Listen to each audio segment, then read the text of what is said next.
열왕기하 5장 20절에서 27절 말씀 가운데 먼저 22절까지 교독하시겠습니다. 하나님의 사람 엘리사의 사환 게하시가 스스로 이르되 내 주인이 이 아람 사람 나아만에게 면하여 주고 그가 가지고 온 것을 그의 손에서 받지 아니하였도다. 여호와께서 살아계심을 두고 맹세하노니 내가 그를 쫓아가서 무엇이든지 그에게서 받으리라 하고 나아만의 뒤를 쫓아가니 나아만이 자기 뒤에 달려옴을 보고 수레에서 내려 맞이하여 이르되 평안이냐 하니 한 목소리로 그가 이르되 평안하나이다. 우리 주인께서 나를 보내시며 말씀하시기를 지금 선지자의 제자 중에 두 청년이 에브라임 산지에서부터 내게로 왔으니 청하건대 당신은 그들에게 은 1달란트와 옷 2벌을 주라 하시더이다. 아멘. 오늘 우리가 이제 이 읽은 말씀 게하시라고 하는 인물의 이야기죠. 게하시라는 사람의 이름의 뜻을 살펴봤더니 이름이 참 좋아요. 계시의 골짜기다 이런 뜻이더라고요. 그러니까 하나님으로부터 기도의 자리에 나가서 기도하고 하나님 앞에 나아가면 깊은 하나님의 계시를 받을 수 있는 그런 이름을 가지고 있는 아주 출발이 너무 좋은 그런 사람이죠. 모세의 뒤를 이어서 여호수아가 있다면 엘리야의 뒤를 이어서 엘리사가 있고 엘리사의 뒤를 이어서 게하시가 이제 그 거룩한 계보를 잇게 되는 그런 수제자인 셈이죠. 그러니까 많은 선지 생도들이 있는 중에 이 게하시라고 하는 사람은 이름도 좋고 출발도 좋고 지금 현재로서 이 엘리사의 신임을 한 몸에 받고 있는 그런 수제자입니다. 그러니까 이제 제사장의 계보, 아론으로부터 그 아들들에게로 이어지는 제사장의 계보가 있고 또 모세나 여호수아로 이어지는 그런 계보, 또 다윗 왕으로부터 이렇게 이어지는 계보. 성경에는 이런 아주 소중한 그리고 어떤 의미에서는 그 생명의 계보죠. 이런 계보가 있는데 이 엘리사도 그런 계보 가운데 들어있는 장래가 촉망되는 그런 인재였던 것 같습니다. 그러니까 뭐 사람들이 다 부러워할 만하죠. 우리 게하시 제자는 엘리사 선생님의 수제자셔.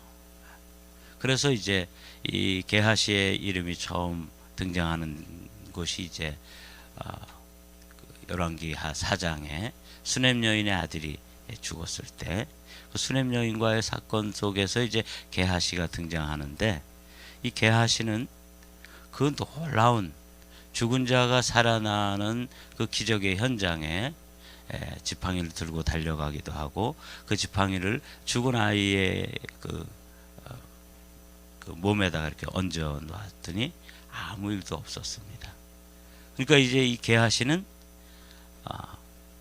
이 아이가 분명히 죽었다 하는 사실을 누구보다도 먼저 확인한 그런 인물이었잖아요. 자, 그리고 또 아이가 이제 엘리사의 기도를 통해서 아이가 생명 가운데로 소생되었을 때 그 어머니를 부르지 않고 게하시를 부릅니다. 그러니까 이제 게하시가 들어가서 자기가 그 스승인 엘리사의 그 지팡이를 올려놓았을 때 미동도 하지 않았는데 이 아이가 버젓이 살아서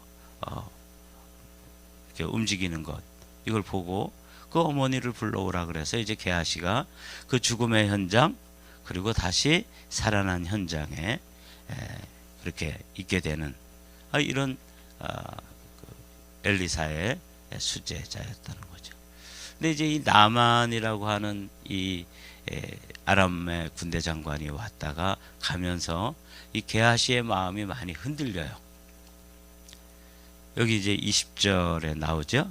하나님의 사람 엘리사의 사환 게하시가 스스로 이르되, 생각을 한 거죠. 이게 굉장히 중요한 대목입니다.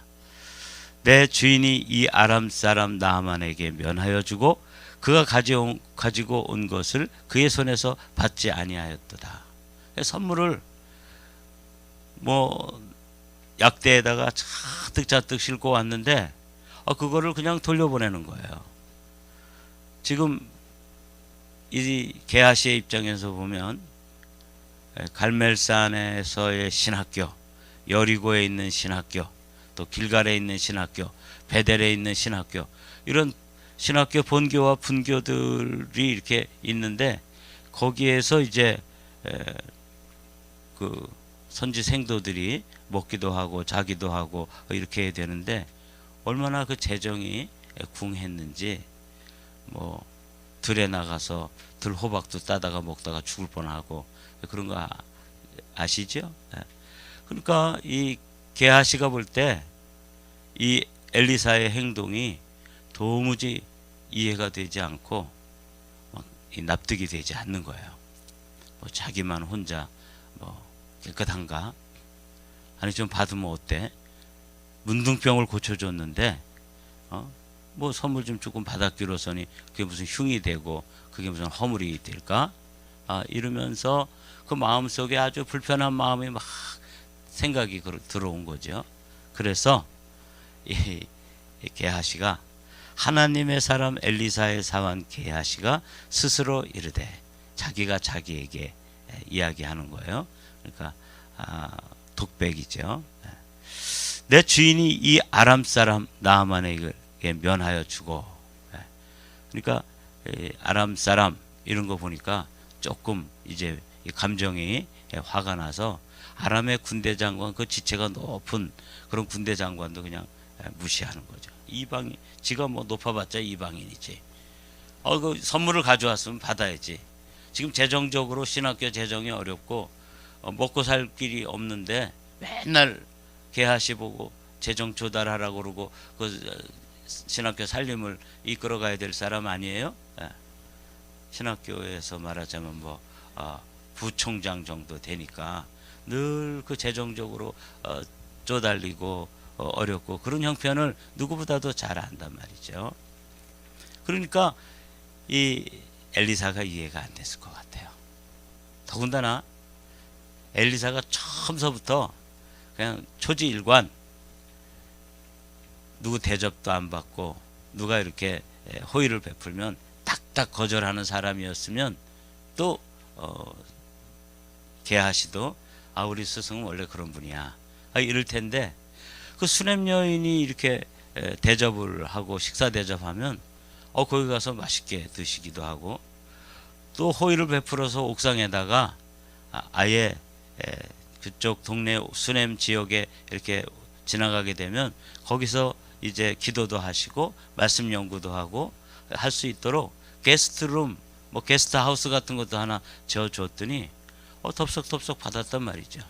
그렇게 대접 잘 받는 엘리사가 유독 이 아람 사람 나아만의 그 호의에 대해서는 아주 냉정하리만큼, 어떻게 보면 결벽증이 있는 것처럼 뭐 여호와의 사심을 두고 맹세하노니 내가 그 앞에서 받지 아니하리라, 이렇게 말했다는 거죠. 이게 이제 16절이잖아요. 이렇게 말할 때 그냥 이 게하시는 속에서 열불이 나는 거예요. 아니 이 좋은 기회를 어떻게 이렇게 한 번에 다 놓쳐버리지? 우리 스승이 노망이 들었나? 아니 지금 거의 몇천억에 가까운 그런 예물을 가지고 왔는데 문둥병을 치료해 줬는데 그 중에 다 받지는 않더라도 일부만 받으면 되지, 왜 이렇게 결벽증 환자처럼 그냥 싹 돌려보내냐 말이죠. 그래가지고 이 게하시가 자신의 스승이 얘기했던 걸 완전히 뒤집어 가지고 얘기하는 거예요. 16절에 보면 이렇게 강권했다 그랬어요. 15절에 엘리사에게 나아만이, 이건 뭐 아람 나라에서도 치유될 수 없는 거고, 이 이스라엘에서도 치유될 수 없는데 살아계신 하나님의 은혜로 내가 치유되었는데, 그 일을 감당하신 엘리사 선지께서 뭐 일부라도 좀 받아주십시오 하고 강권하고 막 안 받으면 정말 저 화낼 겁니다 막 이렇게 해도 딱 잘라가지고 거절을 하는 모습이 16절이죠. 이르되 내가 섬기는 여호와께서 살아계심을 두고 맹세하노니 내가 그 앞에서 받지 아니하리라 하였더라. 이 웬일이냐고요. 근데 이제 이걸 보는 이 게하시의 마음은, 속마음은 애간장이 끓는 거예요. 야, 저 금, 은, 그 다음에 그 저 아주 최고급 의복들, 외투 같은 거겠죠. 그거 한 벌만 그냥 입고 나가면 뭐 얼마나 사람들이 우러러 보겠어요. 말하자면 외제인데.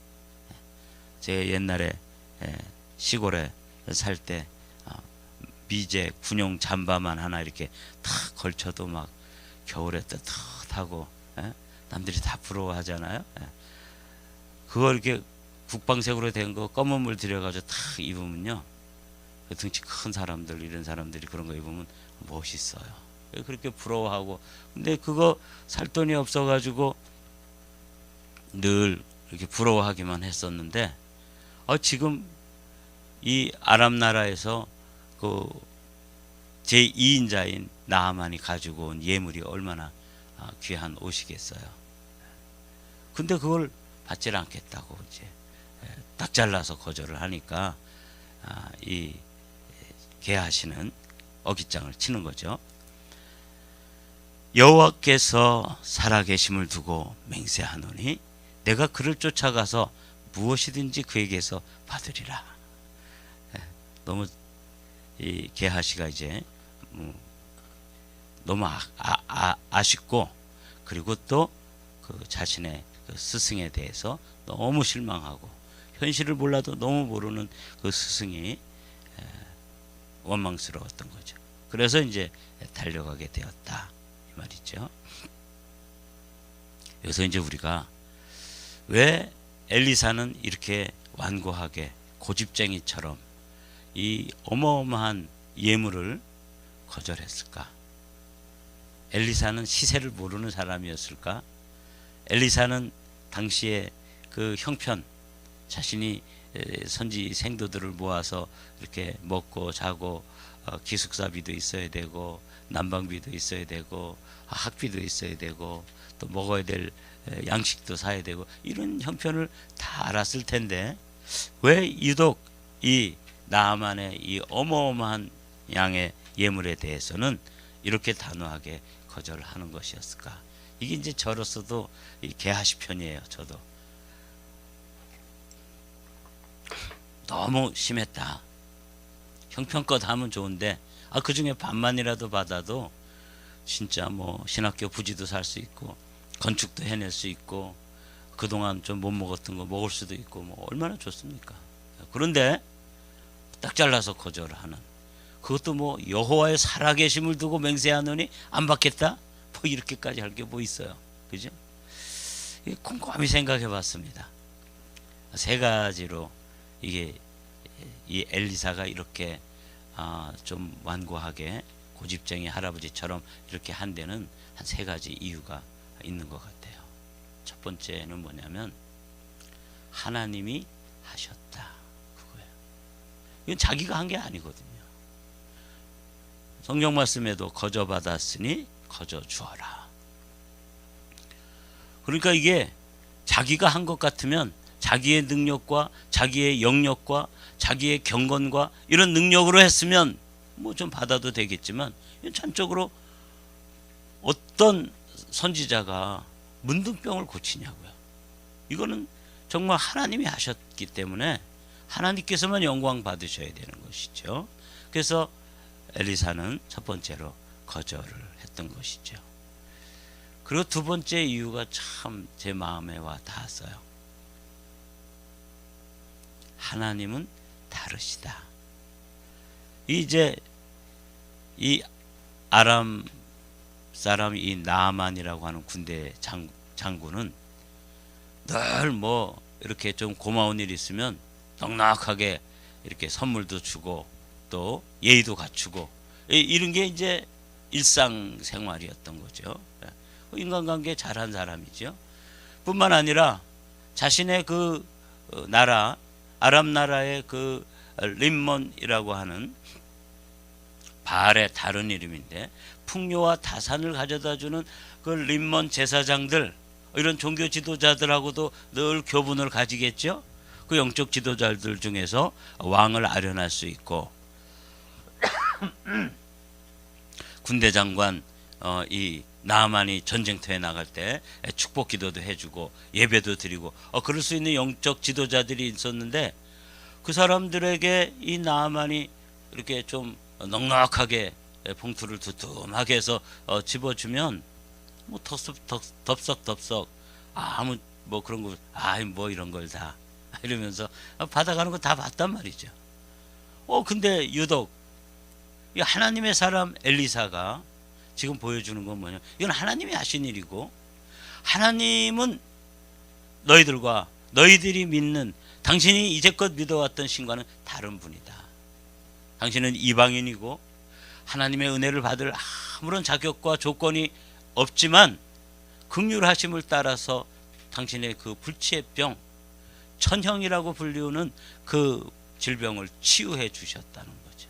이거 하나님이 하셨고 하나님이 하신 일이기 때문에 하나님은 다르신 분이죠. 그래서 엘리사는 이 사람에게 하나님의 하나님 되심을 드러내기 위해서 그걸 받을 수가 없었던 것이죠. 뿐만 아니라 비슷한 얘기 같은데 하나님이 하셨다, 하나님은 다르시다, 하나님의 은혜다. 이게 제가 세 가지로 요약을 해봤어요. 이게 무슨 뜻이냐면 이 나아만이 예물을 드렸는데 그걸 이제 덥석 받았잖아요, 엘리사가. 그러면 이 나아만 장군의 마음속에는 어떤 마음이 드냐면 정말 어마어마한 은혜를 받았는데 하나님의 그 긍휼하심과 또 치유하심의 은혜를 받았는데 내가 뭐 드릴 만큼 드렸다 그 말이에요. 그렇게 되면 이제 하나님의 은혜에 대해서 부담감이 좀 덜해도 되는 거죠. 왜? 옛날에 자신의 나라 림몬 제사장들이 자신에게 이렇게 어떤 아주 호의와 은혜를 베풀었을 때 거기에 대해서 제물로 거기에 대해서 어떤 응분의 보상을 드리면 그들이 덥석덥석 받아갔기 때문에 그 제사장들에 대해서 그리고 자신이 믿는 림몬 신에 대해서 뭐 부담이 없는 거죠. 은혜는 받았어, 고맙지. 그러면 나도 드렸어, 이제는 됐지. 그래서 이 거래가 끝나게 되는 거죠. 엘리사는 이 사람이 지금 여호와 하나님을 경험하고 지금 믿음으로 살아가야 되는 이 놀라운 국면에서 하나님의 은혜에 대해서 갚을 길이 없다는 것, 돈으로 재물로 그리고 은금으로는 보상할 길이 없다는 사실을 보여주는 거예요. 그래야지만 이 엘리사가 늘 뭘 기억해요? 하나님의 은혜를 기억하는 거죠.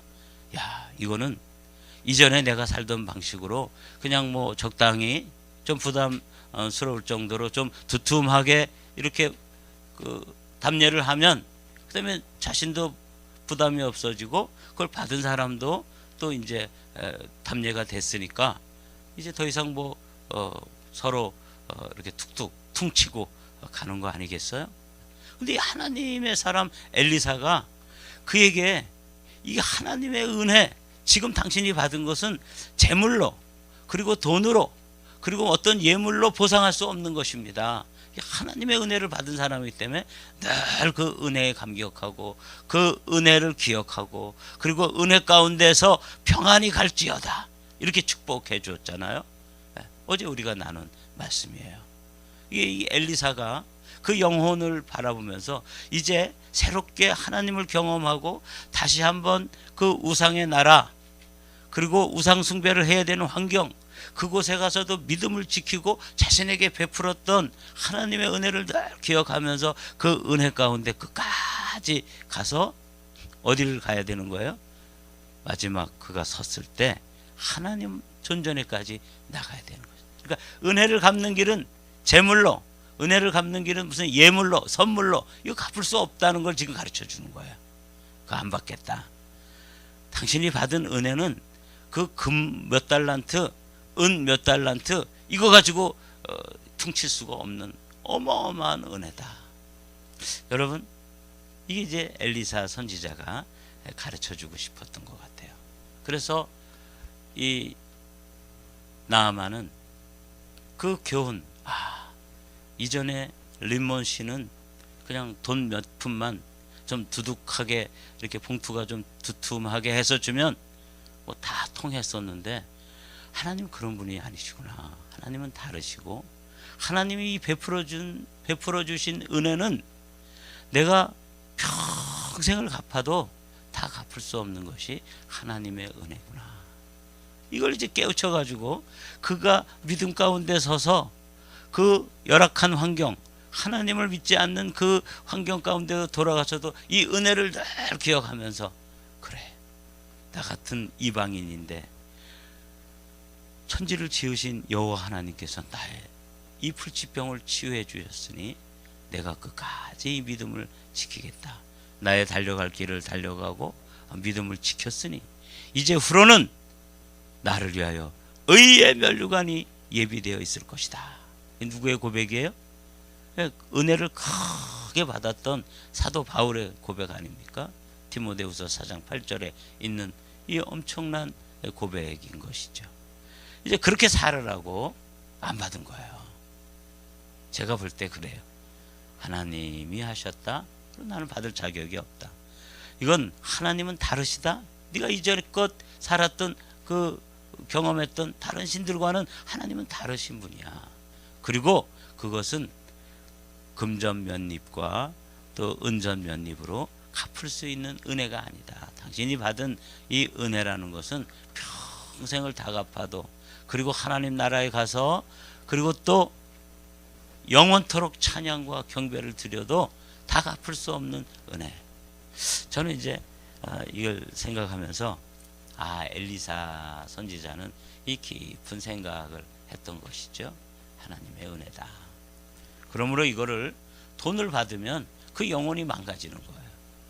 뭐 할 도리 다 했으니까 하나님에 대해서도 이제 더 이상 돈으로 몇 푼으로 그 은혜를 갚아버리게 된 거죠. 그래서 이렇게 말했던 거죠. 16절 다시 한번 읽어보실까요? 여러분들이 이제 제가 설명해드린 설명을 들으시고 어떻게 이렇게 고집쟁이로 이렇게 할까? 그럼 고집쟁이가 아니고 엘리사라 그래서 그 재물의 가치를 모르는 것도 아니고 그 재물의 쓰임새가 지금 자신의 그 신학교 생도들에게 꼭 필요하고 너무너무 절실해서 손이 그냥 이렇게 나가려고 했던 그 절실한 마음, 그거 알지만 그 나아만이라고 하는 한 영혼을 세우기 위해서, 그 영혼이 은혜 가운데 살아가도록 돕기 위해서 그걸 끝까지 거절하고 있는 이 선지자의 마음, 이건 하나님의 마음이죠. 이르되 내가 섬기는 여호와께서 살아계심을 두고 맹세하노니 내가 그 앞에서 받지 아니하리라 하였더라. 나아만이 받으라고 강권하되 그가 거절하니라. 이렇게 된 거예요. 그러나 이런 깊은 뜻을 이해할 수 없는 게하시는 현상만 보는 거죠. 실상을 보지 못하는 거예요. 여기서 이제 아주 중요한 두 단어를 여러분과 제가 기억해야 합니다. 우리가 자꾸 현상을 보잖아요. 그러면 이 게하시처럼 진짜 계시를 받지 못하는 거죠. 하나님의 깊은 경륜을 발견할 수 없는 것이죠. 현상만 보면 그렇습니다. 돌아가는 현상, 신학교의 어려움, 또 지금 식량이 부족함, 또 쓰임새가 있고 예산이 턱없이 부족하는 이 현상, 이건 보면은 게하시가 맞죠. 그러나 엘리사는 그 현상을 알지만 현상보다 더 중요한 실상, 하나님께서 이 영혼을 어떻게 다루시고 있고 하나님께서 이 사람에게 은혜를 베푸시고 그걸 돈으로 갚으면 안 된다고 하는 사실을 알려줌으로써 그가 평생 은혜 갚는 그런 심정으로 그의 삶을 경주했을 것이라는 거예요. 내가 달려갈 길을 다 달려가고 믿음을 지켰으니 이제 후로는 나를 위하여 의의 멸관이 예비되었을 것입니다. 이런 은혜 갚는 마음, 그래서 믿음을 지키는 그 삶으로 블레싱을 해주면서 평안히 갈지어다 이렇게 축복을 해주고 그를 위해서 정말 눈물겨운 기도를 뒤에서 하고 있지 않았겠어요? 이게 하나님 아버지의 마음이고 하나님 아버지의 마음이 부어진 엘리사의 마음인데 이게 실상입니다. 근데 이 사환 게하시는 현상만 본 거죠. 너무 분해가지고 이제 쫓아갑니다. 나아만의 뒤를 쫓아가니 나아만이 자기 뒤에 달려옴을 보고 술에 내려 맞이하여 이르되 평안이냐 하니 그 뭐 어려운 거 없죠. 그가 이르되 평안하나이다. 그리고 이제 탐심 때문에 거짓말을 하게 되는 거죠. 우리 주인께서 이게 엘리사입니다.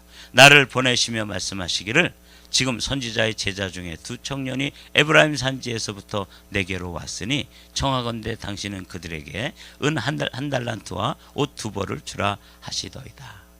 감쪽같이 가서 자기 생각으로 지어낸 말을 거짓말을 하는 거죠. 나아만이 이르되 바라건대 두 달란트를 받으라. 지금 이 나아만으로서는 뭐 이거 다 주고도 사실은 더 주고 싶은 마음이겠죠. 더 드리고 싶은 마음, 은혜 갚으려고 하는데 이거 뭐 받아주신다 그러면 땡큐 베리 감사죠. 그러지 않겠어요? 그러니까 뭐 한 달란트 달라 그랬는데 두 달란트 주면서 은 한 달란트가 은 35kg 정도 된대요. 그러니 뭐 70kg 정도면 제가 못 들거든요. 쌀 한 가마니가 80kg인데 쌀 한 가마니 이렇게 어렸을 때 이제 어른들이 한번 들어보라 그래요. 너 이놈 장가 가려면 이거 쌀 한 가마니 들어야 돼. 18, 17대 그거 우리 친구들이 하나씩 번쩍번쩍 들더라고요. 저도 들어보니까 안 들리더라고요. 80kg가 적은 무게가 아닙니다. 근데 70kg 정도 되는 은을 그래서 두 사람에게 지워서 보내잖아요. 나아만이 이르되 바라건대 두 달란트를 받으라 하고 그를 강권하여 은 두 달란트를 두 전대에 넣어 매고 옷 두 벌을 아울러 두 사환에게 지음에 그들이 게하시 앞에서 지고 가니라. 자기 수하에 있는 사람들에게 지워가지고 이제 가는 거예요. 자, 언덕에 이르러서는 재밌는 표현이 있더라고요. 이제 이 나아만이 더 이상 이제 볼 수 없는 어떤 언덕쯤 와서 이렇게 동네 구비를 돌아서 엘리사도 못 보고 또 나아만도 못 보는 그쯤 와가지고 이게 이제 술을 쓰는 거예요. 게하시가 그 물건을 두 사환의 손에서 받아 집에 감추고 그들을 보내가게 한 후에 아주 그냥 이 동사들이 계속 연결되어 있죠. 그러니까 허겁지겁 이제 빨리 돌아가라 그러고 고맙다 그러고 그다음에 그거 갖다가 막 감추고 땀을 뻘뻘 흘리면서 하는 그런 모습이 아주 성경에 그대로 나타나 있어요. 얼마나 황망했겠어요, 그죠? 그러니까 뭐 지금 갖다 감추고 근데 뭐 은이 70kg이 들어왔으니까 이게 뭐 보통 재물입니까? 생각 한번 좀 야무지게 먹었더니 팔자 고친 거예요. 그래서 이제 막 수습을 해놓고 집에서 막 애들이랑 그 아내랑 뭐 물어봤겠죠. 이게 뭐예요? 아 묻지마. 지금은 그런 거 말할 시간 없어. 뭐 이래가지고 허겁지겁 감춰놓는 모습이 언덕에 이르러서는 게하시가 그 물건을 두 사환의 손에서 받아 집에 감추고 그들을 보내고 가게 한 후에 그 다음에 이제 또 안 그런 척하고 이제 땀도 닦고 숨도 돌린 후에 이제 들어가 그 주인 앞에 서니 엘리사가 이르되 게하시야 내가 어디서 오느냐 이렇게 물어보는 거예요. 대답하되 당신의 종이 아무데도 가지 아니하였나이다. 하루 종일 안 보이는 거예요, 이 게하시가. 그래서 뭐 좀 일 좀 시키려고 그랬더니 이게 코빼기도 안 보이니까 이거 어디 간 거야? 그리고 이제 하나님께서 열어 보여주신 거죠. 엘리사가 이르되 한 사람이 수레에서 내려 너를 맞이할 때 내 마음이 함께 가지 아니하였느냐. 내가 다 알고 있다 그 말이에요. 그렇죠? 하나님의 사람 엘리사는 영적으로 이렇게 환하게 열려서 지금 그 가가지고 나아만을 세우고 그거 받아서 그 사람이 내려가지고 막 강권해주고 그거 받아가지고 허겁지겁 돌아와서 감추고 지금 땀 쓱 닦고 들어오는 그거 다 보고 있었던 거죠. 지금 이제 이렇게 얘기하는 거예요. 파란 하이라이트가 오늘의 마지막 말씀입니다. 지금이 어찌 은을 받으며 옷을 받으며 감람원이나 포도원이나 양이나 소나 남종이나 여종을 받을 때이냐. 그러니까 지금 이 게하시가 받아온 이 정도 재정의 분량이면 이런 거 다 사고도 남는 거죠. 그렇겠죠? 은을 70kg 받았으니까 저희 어머니가 우리 뭐 가난한 집에 뭐 은수저 같은 거 이렇게 시집 올 때 한 벌이 있었던 것 같아요. 근데 그 비녀도 하나 이렇게 있고, 근데 저 공부시키려고 또 팔더라고요. 뭐 워낙 어려웠으니까 이제. 그런데 그 이거 뭐 하는 거야 그랬더니 은이 독이 들어있을 때 거기다 이렇게 넣으면은 색이 변하는 거래요. 그게 요만한 비녀 조그만 거 그거 한번 봤어요. 우리 집에는 그거 뭐 몇 그램이나 되겠어요? 그게 제가 본 어릴 때 은 엄청난 은 하나 푼 거라고요. 근데 이 집에 70kg이 들어왔으니까 두 사람의 장정이 지고 다닐 만한 그 엄청난 양이에요. 시멘트 한 포대가 40kg거든요. 그러니까 그 정도 두 포대가 이제 들어오니까 은은 무게가 많이 안 나가니까 이 분량이 많았겠죠.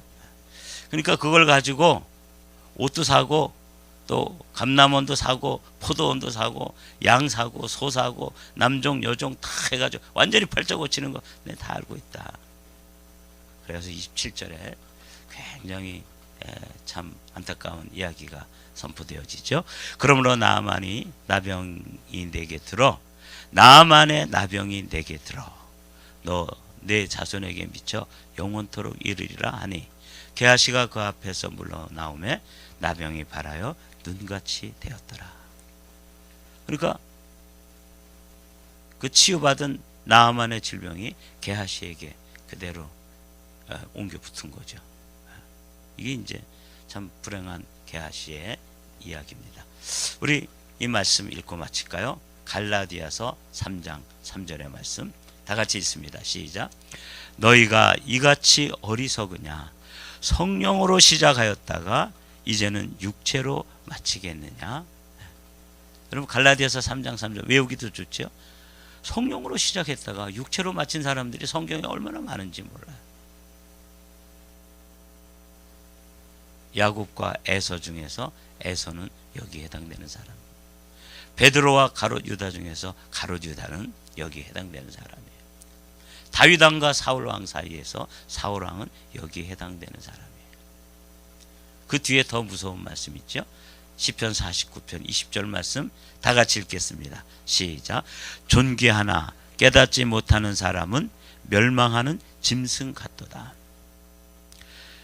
우리 개역 개정판인데 이건 개역 성경에는 존귀에 처하나 깨닫지 못하는 사람은 멸망하는 짐승과 같다.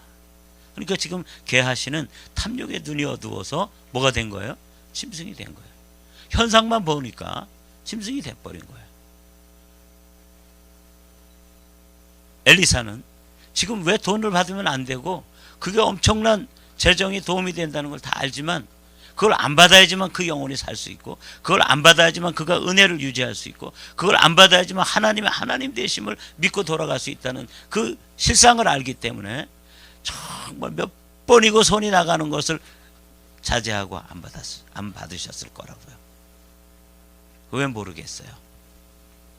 바보가 아닌 이상 다 알죠.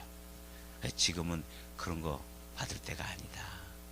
특별히 아람 사람 나만의 경우에는 그거 받으면 그 영혼 망가진다. 그렇게 이제 가르쳐 준 거죠. 오늘 시편 49편 20절의 말씀으로 이제 말씀을 여러분들이 마음에 새기면서 나는 하나님의 자녀로 존귀에 처한 자입니다. 그런데 성령으로 시작했다가 육체로 마치면 멸망하는 짐승처럼 된다는 거야. 이 엘리사, 게하시 이 어마어마한 거룩한 계보로 이어갈 그 선지자의 계보에서 탐욕 한 가지 때문에, 그 금 한 덩어리 때문에, 은 한 덩어리 때문에 자신의 삶이 짐승처럼 되어버리고 문득병자가 되어서 자신의 삶이 완전히 망가진 한 사람 이야기를 오늘 우리는 듣는 것이죠. 사랑하는 성도 여러분, 이 말씀이 여러분들과 저에게 깨달음이 되시기를 주님의 이름으로 축복합니다. 아멘.